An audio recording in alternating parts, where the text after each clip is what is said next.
तकबीर अल्लाह Akbar for no reason बक रही थी, तब उसके लिए एक टेररिस्ट ही आकर के हरा झंडा लगा करके उसको हिंदुस्तान की शेरनी बोल दिया था। तो हमारे हिंदुस्तान के पीस को, हमारे हिंदुस्तान के शांति को, हमारे हिंदुस्तान की खूबसूरती को, लिबरल माहौल को खत्म करने के लिए कुछ ऐसे मुसलमान हैं जो 3 तलाक होने पर ना होने पर बहुत चिल्ला चिल्ली करते हैं, पॉलीगेमी हलाला बैन होने पर सुप्रीम कोर्ट पे बहुत चिल्ला चिल्ली करते हैं, हिजाब पहनाने के लिए बहुत चिल्ला चिल्ली करते हैं। हर एक चीजों पर उनको कुछ ना कुछ अपना रोटी सेकने के लिए मुद्दा उठाना है, और जिसकी वजह से हिंदुस्तान के डेवलपमेंट और इम्प्रूवमेंट पे कभी भी आंच नहीं आएगा।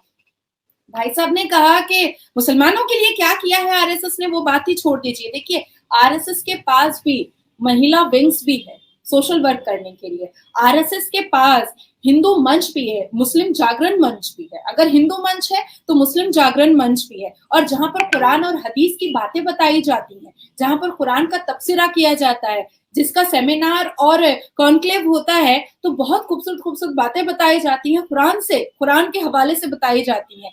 देखिए, आरएसएस एक ऐसा सिविलाइज्ड ऑर्गेनाइजेशन है जो सिर्फ हिंदुस्तान में नहीं है बल्कि पूरे पैन इंडिया में है। देखिए, हम में से कोई पाकिस्तान जाना भी नहीं चाहता है। मैं तो मुस्लिम हूँ, नाम नाजिया इलाही खान है, मेरी माँ बाप, हम लोग हमेशा हमेशा कुरान को फॉलो करते आए हैं, और जन्म जितने दिन इस धरती पर है तब तक करते रहेंगे। लेकिन अपने पासपोर्ट पर तो पाकिस्तान का स्टैंप कभी नहीं लगवाना चाहते हैं, कभी भी नहीं। बहुत इगोइस्टिक, बहुत प्राउडी, लोगों को नीचा देखना, अपने अपने पाकिस्तान के माहौल को अच्छा करने के लिए कोई काम ना करना, एजुकेशन पर ध्यान ना देना। आपके पाकिस्तान की अदाकाराएं आकर यहाँ आधे कपड़े उतारती हैं हिंदुस्तान में, यहाँ आकर के आधी न्यूड हो करके छोटे छोटे कपड़ों में फिल्में बनाती हैं, क्योंकि वहां उनको वो फ्रीडम नहीं मिलता है। तो बहुत सारी ऐसी क्वालिटीज है, बहुत सारा ऐसा लिबरल माहौल है, इंडिपेंडेंट है, हम यहाँ खुली आजादी में सांस लेते हैं, हवा लेते हैं।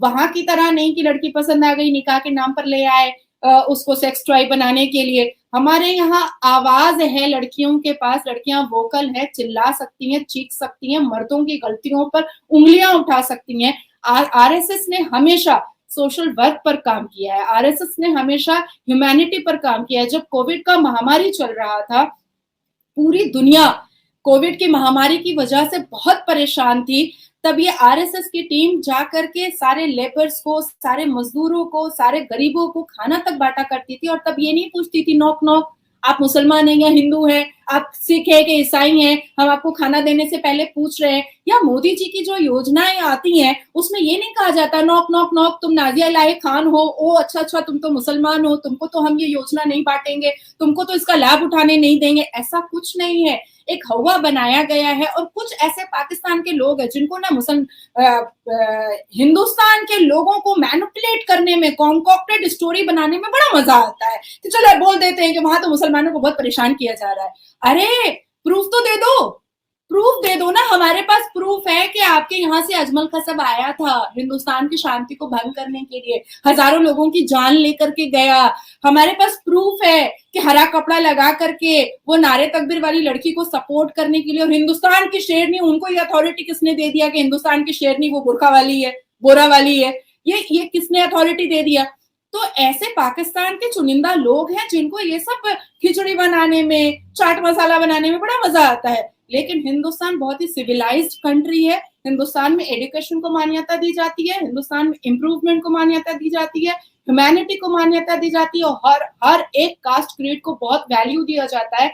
हम दिवाली साथ में मनाते हैं, हम दुर्गा पूजा साथ में मनाते हैं, हम ईद की सवैयां साथ में खाते हैं, हम शबे कदर की रात को साथ में खड़े होकर के नमाज पढ़ लेते हैं। तो क्या है, क्या कुरान ने कहा है कि सबको गालियां देते फिरो? ये कुरान ने बताया है कि हम सबको कर्ज करते फिरे, सबको बुरे अल्फाज से सबको बोलते फिरे?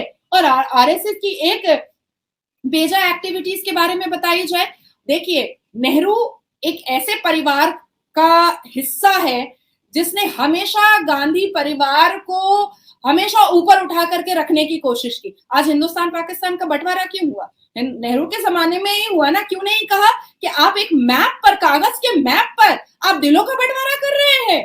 टाइम लीजिए, वक्त लीजिए, समझिए, बूझिए, तब आपको समझ में आएगा किसकी घर की दीवारें पाकिस्तान में चली गई और घर का बागीचा चला आया हिंदुस्तान में। ऐसे हुआ है बंटवारा, इतिहास हमने भी पढ़ा है भाई।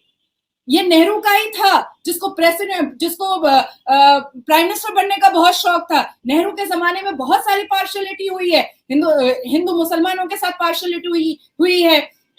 आजादी के वक्त में जितने भी मुसलमानों ने इस हिंदुस्तान की आजादी के लिए जितने भी लहू बहाए, कभी भी नेहरू ने उनका नाम नहीं लिया, कभी नहीं लिया। क्यों नहीं लिया? लेना चाहिए था।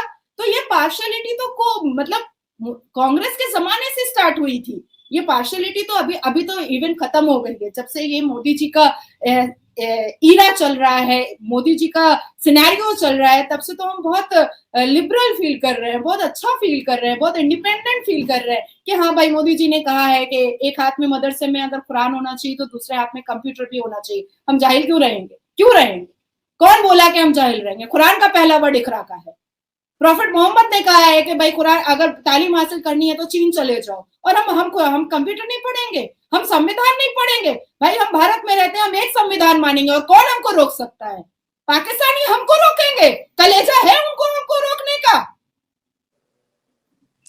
अच्छा अजीम भट्ट साहब, आप थोड़ी सी मतलब जिस तरह मैम ने आरएसएस की थोड़ी सी तारीफ की, आप थोड़ा सा इस पे रोशनी डालिएगा कि इन्होंने मैम ने कुछ सवाल भी आपके लिए रेज किए, तो आप काइंडली थोड़ा सा गाइड कीजिएगा। अच्छा देखें, सबसे पहले तो ये है कि सबसे पहले कंडेम करूंगा मैं एक लफ्ज़ को, बाकी तो उनकी अपने मुल्क की और अपनी विचार थे, उस पर तो मैं कुछ नहीं कहूँगा, लेकिन एक लफ्ज़ उन्होंने बोला कि मुस्लिम लड़की वहां पर नारे तकबीर अल्लाह अकबर बक रही थी। अस्तगफिरुल्लाह, मुझे नहीं पता है कि वो क्या उनका माइंडसेट था, लेकिन आप मुझे मत बताएं। मैडम मैं आपकी बात में नहीं बोल रहा हूँ, आप चुप करके सुनिए। सुन लीजिए ना, मैं आपकी बात में नहीं बोल रहा। हाँ प्लीज, हाँ बस फिर चुप सुनिए। अच्छा तो एक तो आप मुझे चुप नहीं, मैडम मैं आपकी बारी में नहीं बोल रहा हूँ, मैं कह रहा हूँ मुझे सुन ले, उसके बाद आप बोलिए जो। एक मिनट। अच्छा तो उसमें यह है कि एक तो मैं उसको कंडेम करता हूँ, दूसरी चीज पे हम आ जाते हैं। मैंने 5-7 मिनट में आरएसएस की पूरी हिस्ट्री बताई, मैंने इनसे 2-3 सवाल उठाए कि गांधी ने उनको क्यों बैन किया, पहले सदर ने उनको क्यों बैन किया, नेहरू ने उनको क्यों।